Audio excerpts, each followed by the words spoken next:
Hi guys, in today's lesson, we're going to be building off of what we learned in section 3.1 with all of our different types of angle relationships.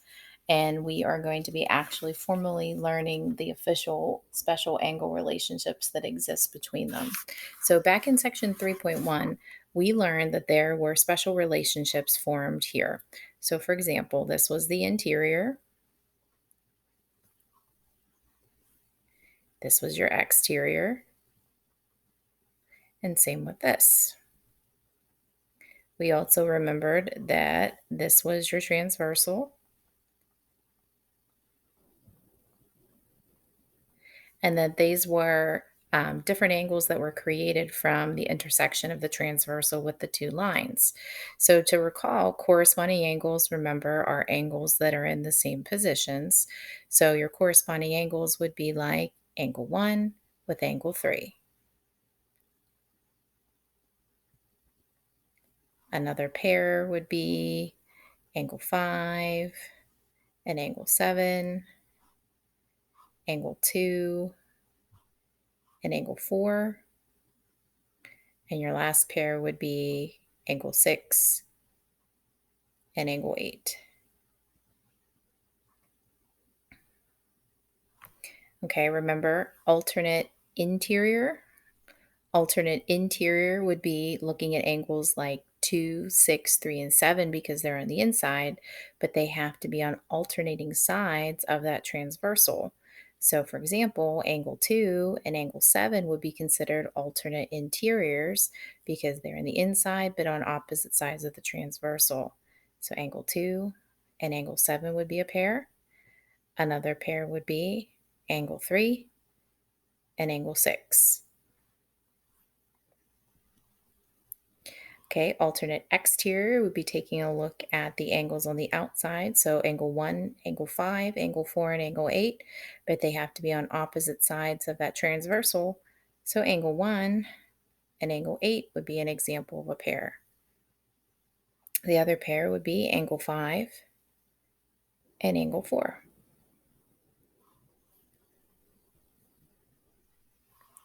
Okay, another relationship that we saw was whenever we had same side interior or consecutive interior. So again, I'm looking at angles 2, 6, 3, and 7.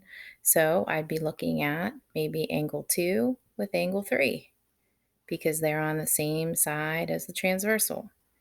The other pair would be angle 6 and angle 7.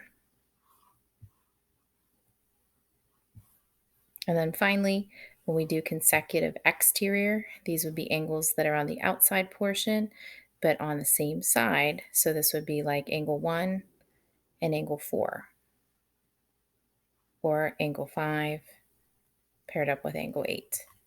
So just some review from the past.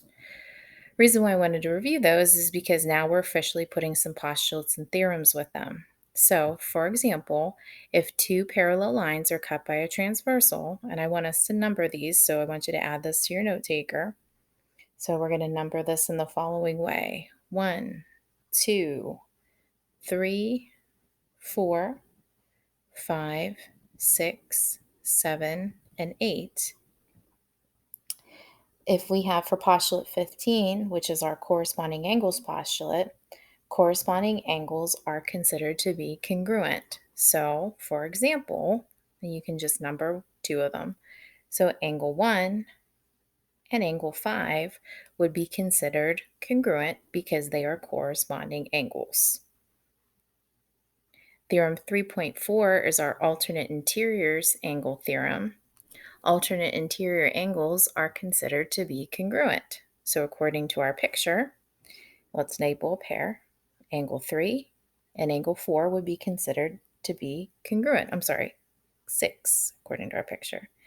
Angle 3 and angle 6 would be considered to be congruent. Another theorem, our consecutive interior angles theorem. So consecutive interior angles are considered to be supplementary, which means adds up to 180 degrees. So you can tell that kind of by looking at the picture that it doesn't look like they'd be about the same angle. So same side, right? But in the inside. So let's say, for example, I would pick maybe angle 3 and angle 5. Okay, another theorem, 3.6, alternate exterior angles. Alternate exterior angles are congruent. So take a look at maybe angle 1 and angle 8.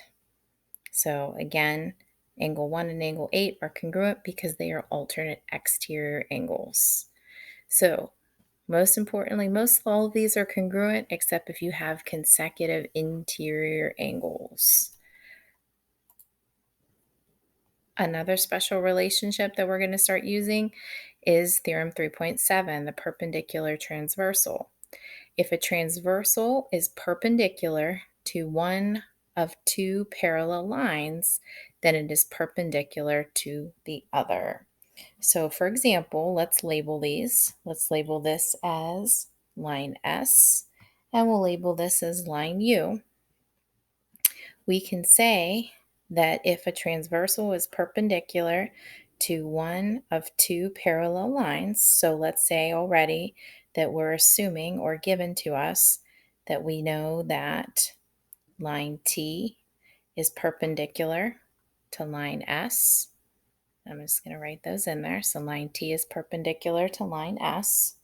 Then it's also going to be, according to this theorem, it's also going to be perpendicular. Line T would also be perpendicular to line U. The reason for that is because we already know that line S is also parallel to line U.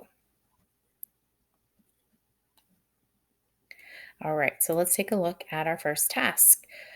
We want to find the measure of each angle if the measure of angle 1 is 72 degrees, and we know that line C is parallel to line D. It's really important for them to say that so that we can use those angle relationships. And I'm going to mark that these two lines are parallel by putting those little arrowheads on the line. I'm also going to mark in my drawing that angle 1 is 72 degrees. Okay, so right now I'm going to use some things that I know from our new definitions to help us out. So one of those things that I know is that from our corresponding angles postulate, I know angle 1 and angle 3 are corresponding angles. So because angle 3 is corresponding with angle 1, I know angle 3, the measurement of angle 3, is also going to be 72 degrees. And I'm going to write corresponding angles postulate. So I'm going to write that that one's 72 degrees. Okay, now let's see another one. There's lots of different angles and lots of different ways that we can go with this. All right, if I know that angle 1 and angle 8 are alternate exterior angles with one another, look back at your definitions. If you have alternate exterior angles are also congruent. So we can say the measurement of angle 8 is also equal to 72 degrees because these are alternate exterior angles, and that's by the alternate exterior angles theorem.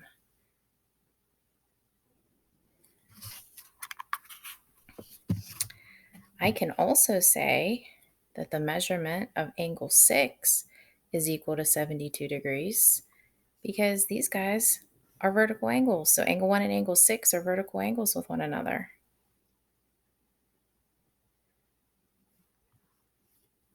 So there's lots of different ways that we can go around this. All right, now I need to fill in the other angle measurements. So now, if I know all this, now I can start building off of it.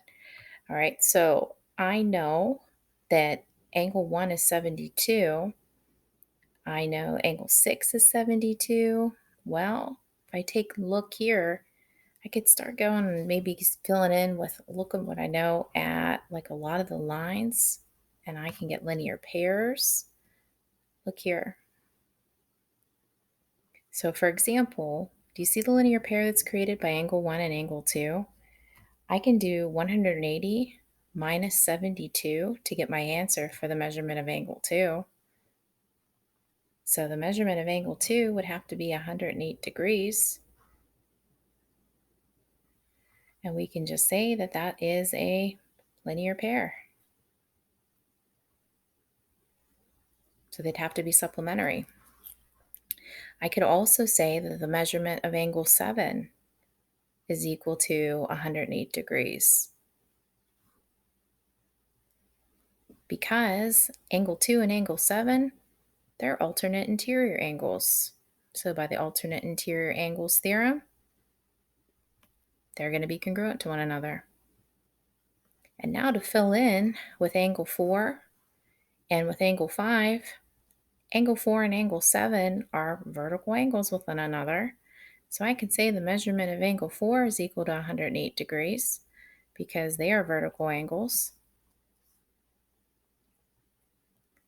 And I can say angle 4 and angle 5 are also going to be congruent to one another because they are alternate exterior angles with one another.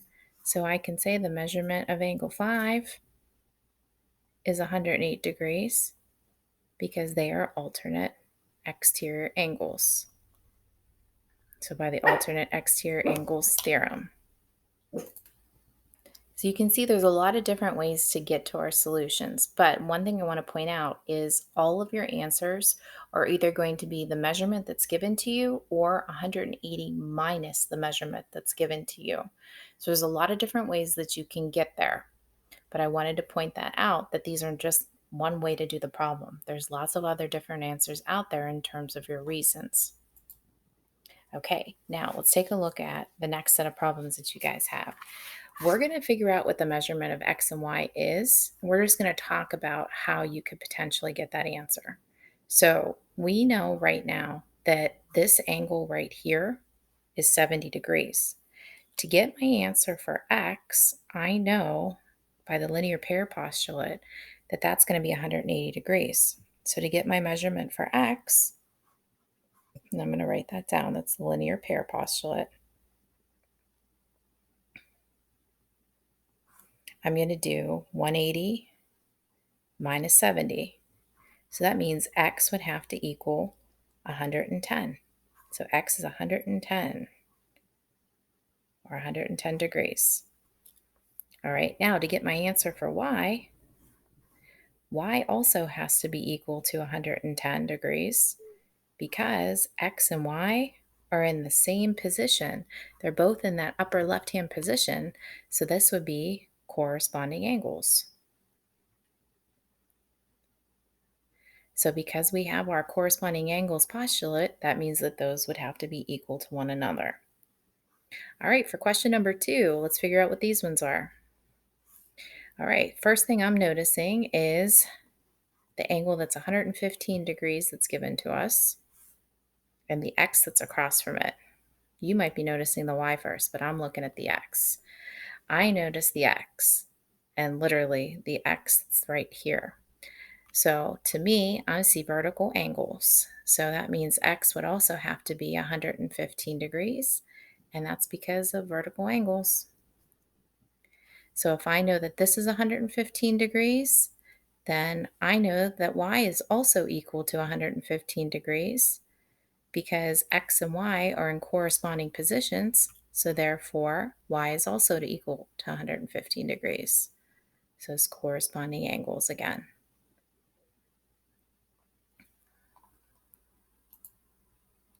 All right, let's try 2 more together, and then I want you guys to try some more on your own. All right. So when I take a look at this one, I'm noticing they gave me the 120 degrees as this angle. I'm looking at x right now.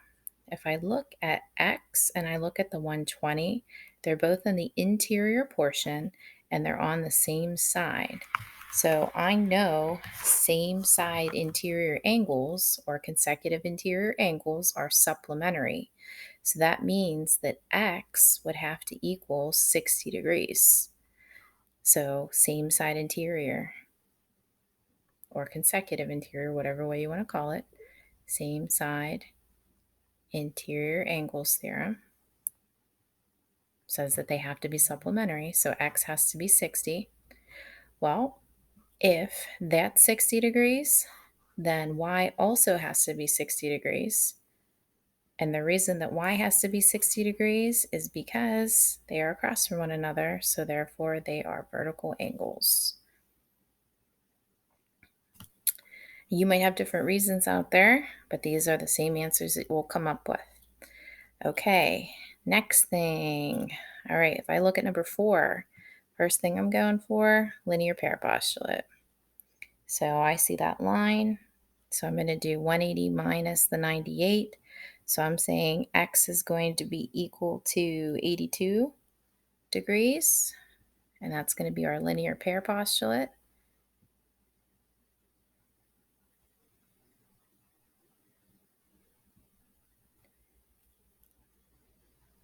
So if I know that that's 82 degrees, then the relationship that exists between the x and the y, they're on opposite sides out in the exterior. So alternate exterior angles have to be congruent to one another. So y also has to be 82 degrees because of alternate exterior angle theorem. So I want you guys to try out these next couple. See if you can figure out what the value of x is, and also write down the angle relationship that you are using, whether it's a theorem or a postulate that's explaining your reasoning of why you're saying the relationship is either equal to or supplementary with one another. For number 5, you guys should have realized that the 3 times the quantity of x plus 9 and the angle measurement of 129 degrees are in corresponding angle positions. So by the corresponding angle positions, those two would have to be equal to one another. So your value for x would be equal to 34 degrees. For question number 6, the angle relationship that you should see is same side interior angles. Same side interior angles are supplementary, so that means if you would add them up, they would add up to 180 degrees. So when you simplify that and you solve for x, you would find that x would equal 28.5. In number 7, you would find that the two angles are in the interior portion of the two parallel lines, so they are on alternating sides. So by the alternate interior angles theorem, we can set them equal to one another. So therefore, 5x minus 15 would equal 80, and when you solve for x, x would equal 19. In number 8, you might have noticed that there is a perpendicular transversal. So the reason I used is the perpendicular transversal theorem. So I automatically made the assumption then that x and y were both 90 degrees by that. You might have used that we had a linear pair postulate. You could have also saw maybe that you had same side exterior angles. There's lots of different things that you could have noticed on that one, but you still should find that the final answers are both x and y are both 90 degrees. So again, looking through, we now formally have given us some special relationships and the reasons for that with parallel lines cut by the transversal. We know that corresponding angles are congruent, alternate interior angles are congruent, consecutive interior angles are supplementary, those are our same side interiors, alternate exteriors are congruent, and then finally our perpendicular transversal would be cutting two parallel